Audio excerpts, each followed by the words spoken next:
नमस्कार मित्रों, मैं राम मोहन उपाध्याय अपने YouTube चैनल वेदिका उपाध्याय में आपका हार्दिक स्वागत करता हूं। मित्रों, आज की इस वीडियो में हम लोग TGT सामाजिक विज्ञान में पूछे जाने वाले इतिहास के महत्वपूर्ण प्रश्नों का अध्ययन करेंगे।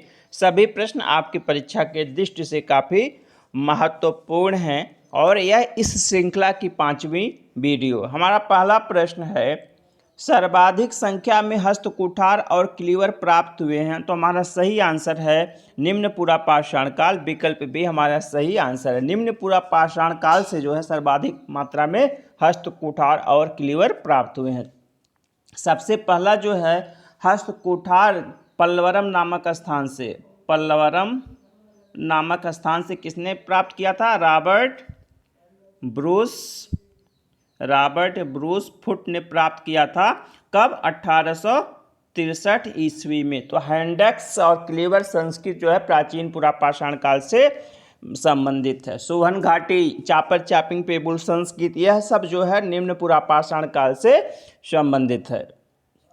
हमारा दूसरा प्रश्न है, मध्य पाषाण काल के लोगों की मुख्य विशेषता थी।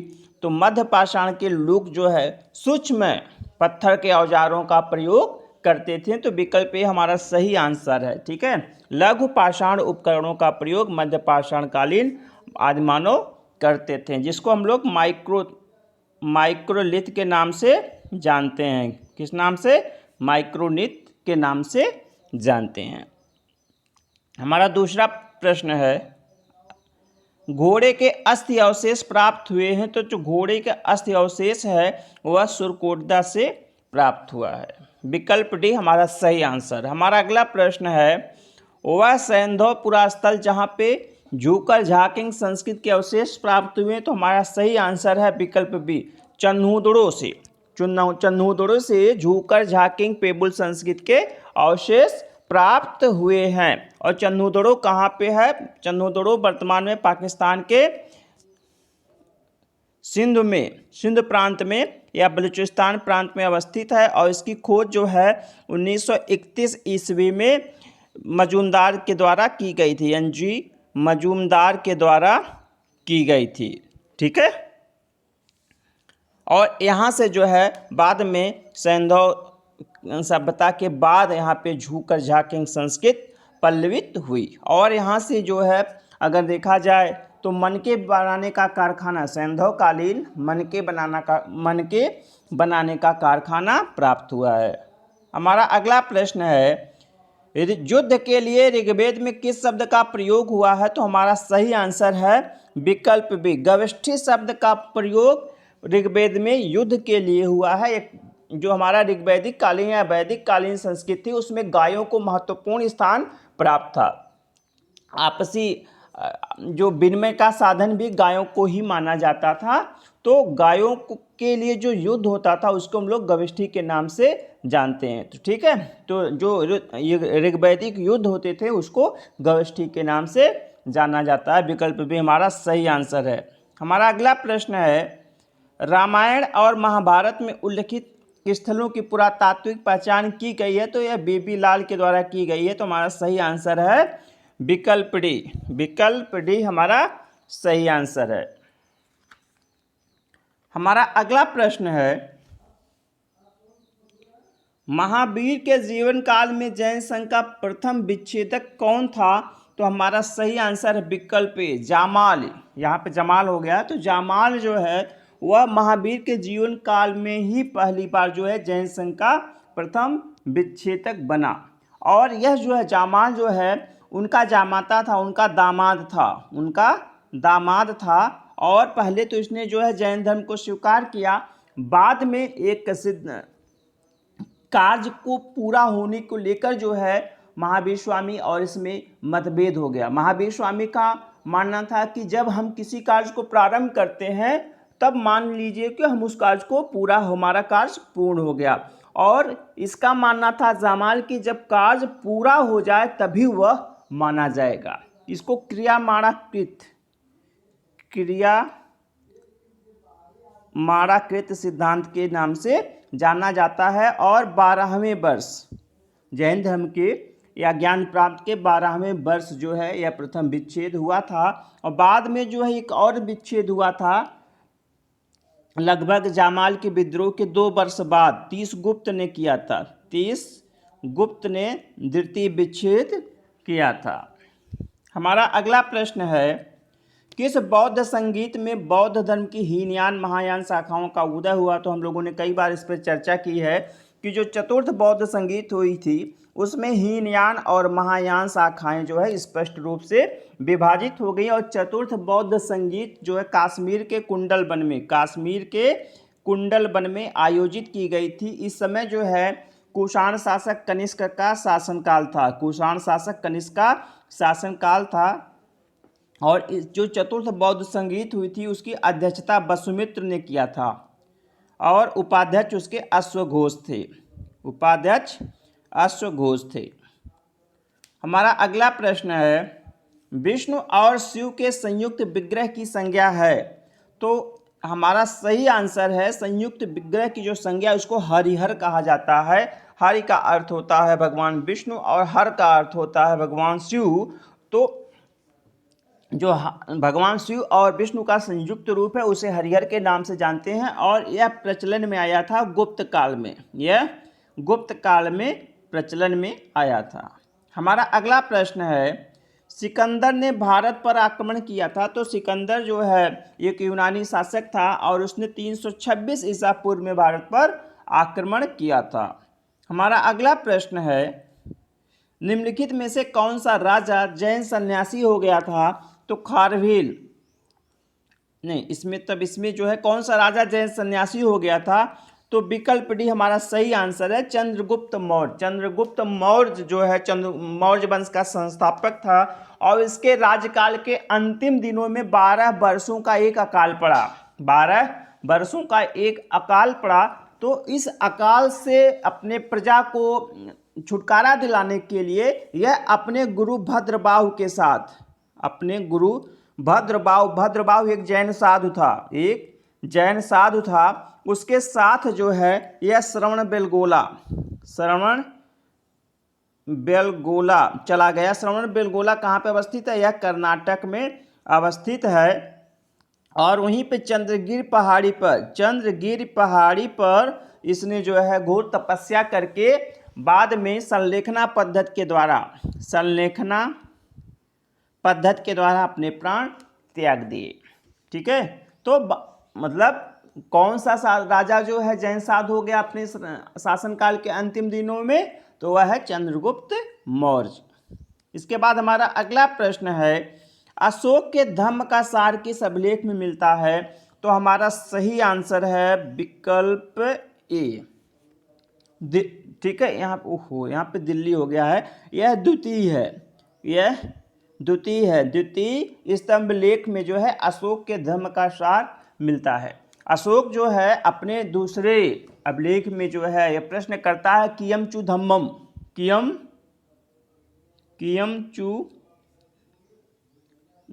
धम्म क्या है? और उसका जो है दूसरे और सातवें अभिलेख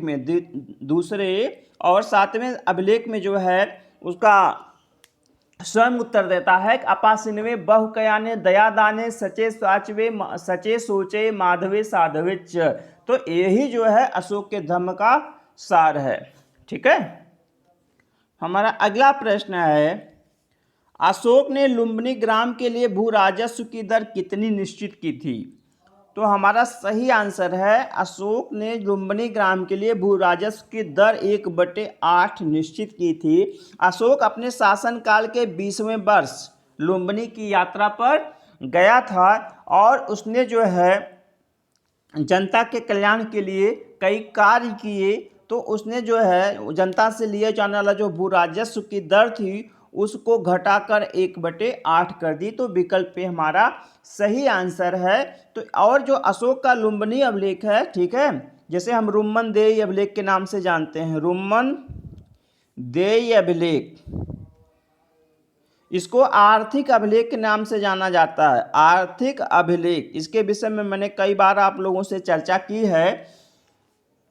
हमारा अगला प्रश्न है, 2 अश्वमेध यज्ञ निम्नलिखित में से किसने संपन्न किया था? तो विकल्प बी हमारा सही आंसर है। पुष्यमित्र शुंग ने अपने शासनकाल में 2 यज्ञ किया था। इसके विषय में जो हमें जानकारी प्राप्त होती है वह अयोध्या लेख से प्राप्त होती है। अयोध्या लेख जो है उसके सेनापति धनदेव के द्वारा उत्कीर्ण करवाया गया था। इसमें जानकारी प्राप्त होती है कि उसने 2 अश्वमेध यज्ञ किया था। साथ ही साथ जो है कालिदास की रचना मालविकाग्नि मित्रम में भी इसके संबंध में जानकारी प्राप्त होती है। हमारा अगला प्रश्न है, गाथा सप्तशती नामक प्राकृत साहित्य का लेखक राजा कौन था? तो हमारा सही आंसर है विकल्प सी हाल नामक सातवाहन राजा ने जो है गाथा सप्तशती नामक प्राकृत साहित्य की रचना की थी।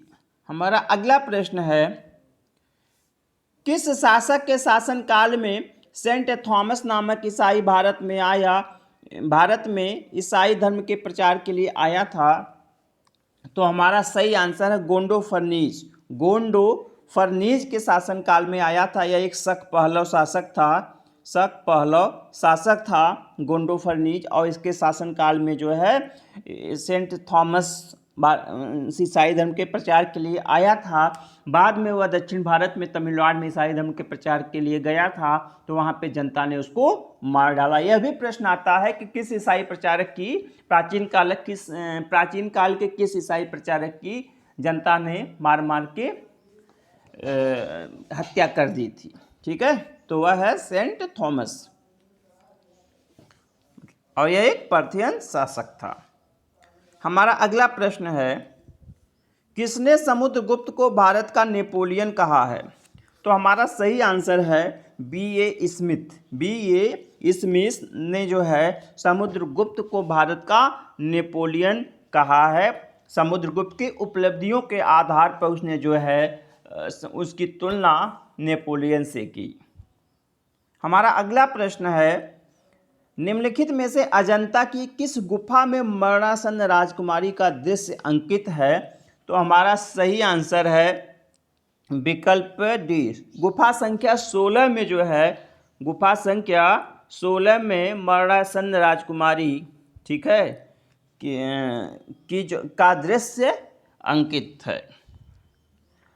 आप जानते हैं अजंता की गुफा है कहाँ पे? तो अजंता की गुफा जो है वर्तमान महाराष्ट्र के औरंगाबाद जिले में, कहाँ पे?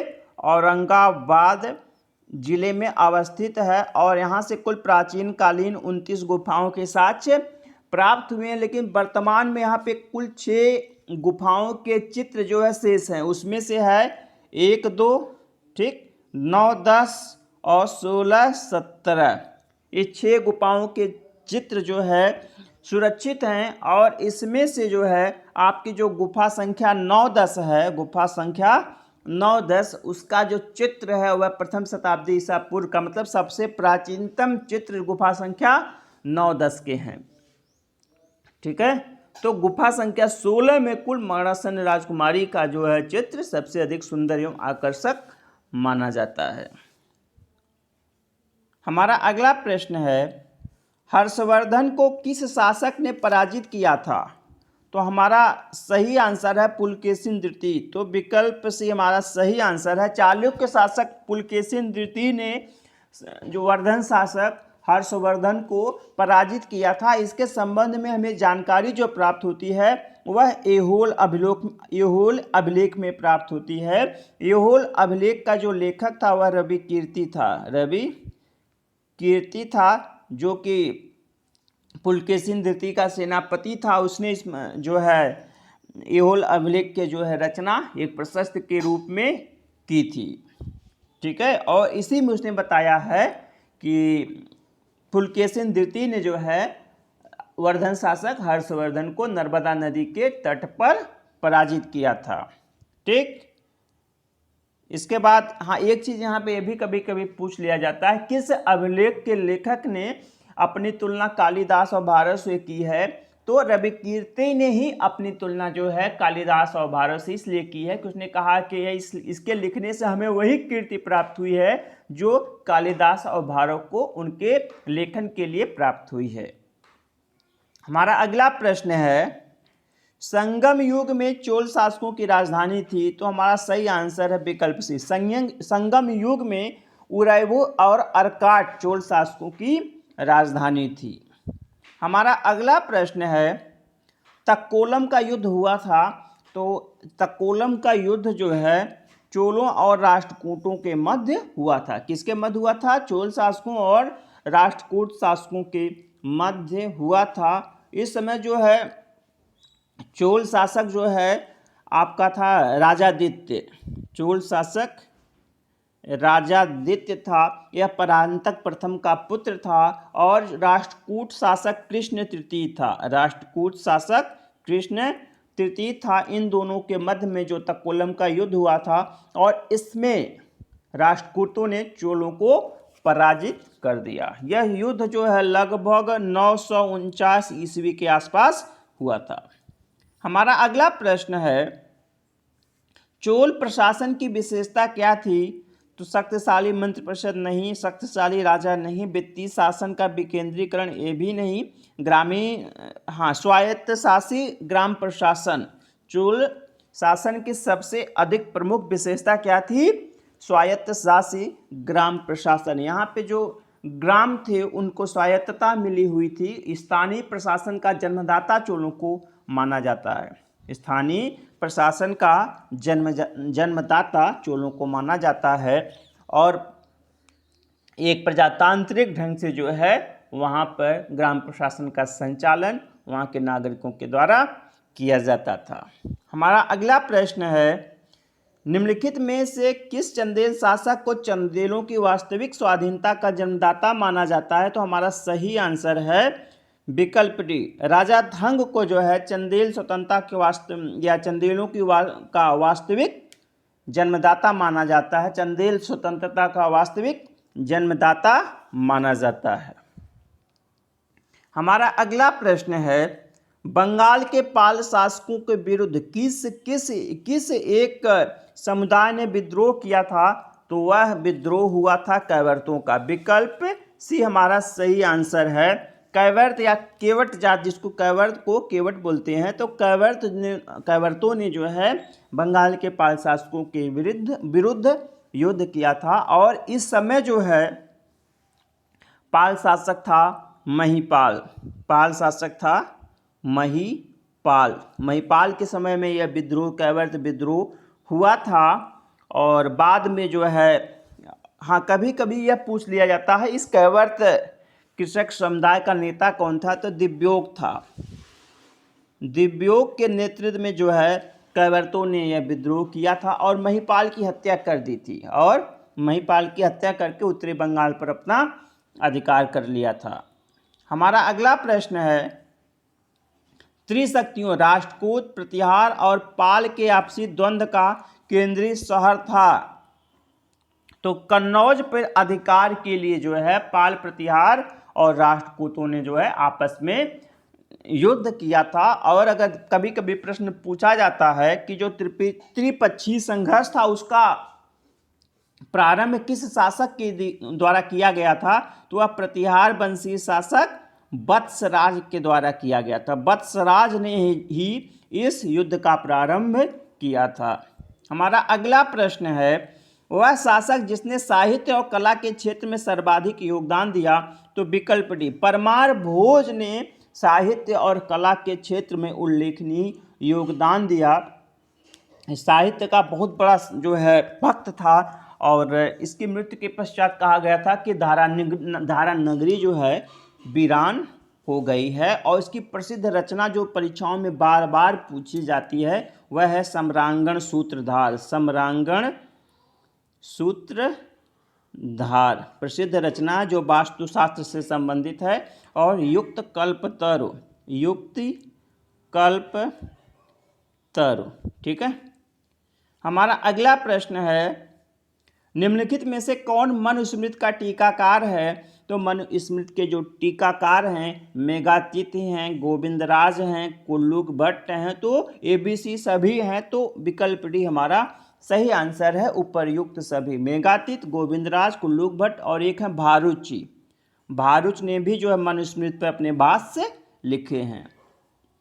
हमारा अगला प्रश्न है, महिला शासिका रुद्रांबा किस राजवंश से संबंधित थी? तो यह काकतीय वंशीय शासिका थी रुद्रांबा।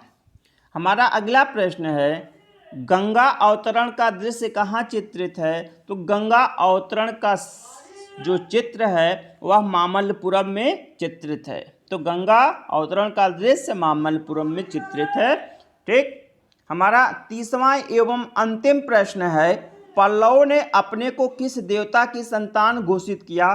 तो पल्लव ने अपने को ब्रह्मा और विष्णु दोनों देवताओं की संतान घोषित किया था। तो इसलिए विकल्प ए और बी हमारा सही आंसर है, विकल्प डी।